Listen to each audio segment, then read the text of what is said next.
Hello বন্ধুরা, B exam ready YouTube চ্যানেলের একটি নতুন ভিডিওতে তোমাদের সকলকে স্বাগত। এই ভিডিওতে জেনারেল সায়েন্সের গুরুত্বপূর্ণ 10টি কোশ্চেন নিয়ে আলোচনা করব। তাহলে চলো ভিডিওটা শুরু করা যাক। পাহাড়ে ওঠা কষ্টকর কেন? কারণ পাহাড়ে উঠতে গেলে অভিকর্ষ বলের বিপরীতে কাজ করতে হয়, তার জন্য পাহাড়ে ওঠা কষ্টকর বলে মনে হয়।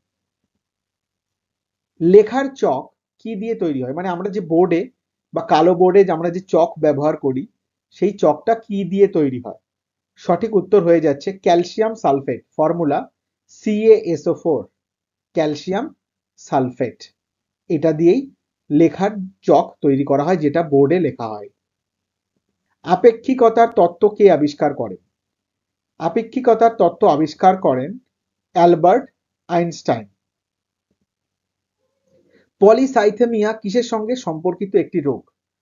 পলিসাইথেমিয়া, যেটাকে এরিথ্রোসাইটোসিসও বলা হয়ে থাকে, এটা হচ্ছে একটা ব্লাড ডিসঅর্ডার যেখানে এক্সেস রেড ব্লাড সেল বা লোহিত কণিকার পরিমাণ বেড়ে যায় এবং রক্ত গাঢ় হয়ে যায়। পলিসাইথেমিয়া আবার এরিথ্রোসাইটোসিস নামেও পরিচিত, এটা মনে রাখতে হবে। তাহলে এটার সঠিক উত্তর হয়ে যাচ্ছে লোহিত রক্তকণিকা বা রেড ব্লাড কর্পাসেল এর সম্পর্কিত একটি রোগ। মহিষের দুধে গড় চর্বির পরিমাণ কত? এখানে চর্বি বলতে ফ্যাট, কিন্তু ইংলিশে ফ্যাট। তাহলে মহিষের দুধে গড় চর্বির পরিমাণ হয়ে যাচ্ছে আমাদের 7.2%, 7.2%। পারদের কোন যৌগ জীবাণুনাশক হিসাবে ব্যবহৃত হয়?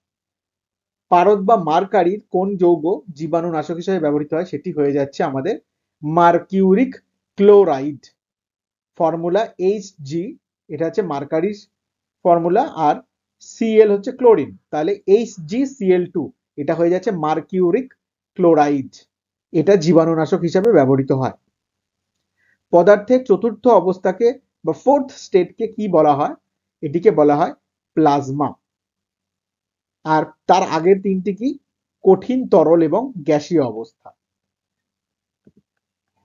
মানবদেহে কোন হরমোনের অভাবে ডায়াবেটিস রোগ হয়? তাহলে মানবদেহে ডায়াবেটিস রোগ হয় যে হরমোনের অভাবে, সেটি হয়ে যাচ্ছে আমাদের ইনসুলিন। দেখবে যাদের ডায়াবেটিস হয় তাদের ইনসুলিন দিতে হয়। তো এই ইনসুলিন হরমোনের অভাবের জন্য ডায়াবেটিস মেলিটাস রোগ হয়। কোন ভূতত্ত্ববিদের নামানুসারে রিক্টার স্কেলের নামকরণ করা হয়েছে? রিক্টার স্কেল দিয়ে কি করা হয়? ভূমিকম্পের প্রাবল্য মাপা হয়।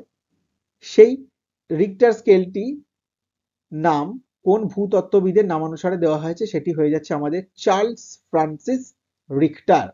Charles Francis Richter.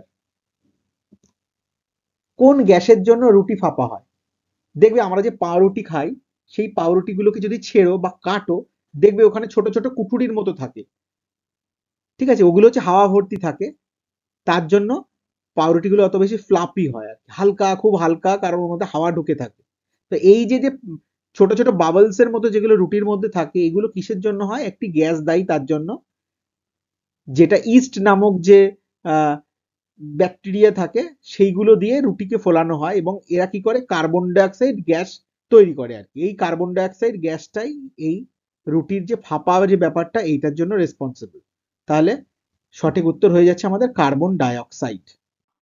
বন্ধুরা, ভিডিওটা ইনফরমেটিভ মনে হলে অবশ্যই লাইক ও শেয়ার করো, চ্যানেলটিকে সাবস্ক্রাইব করে পাশে থাকা বেল নোটিফিকেশন আইকনটি অন করে নিও আমার চ্যানেলের পরবর্তী ভিডিওগুলোর নোটিফিকেশন পেতে। দেখা হচ্ছে পরের ভিডিওতে। ততক্ষণ ভালো থেকো, সুস্থ থেকো আর দেখতে থেকো B exam ready YouTube channel.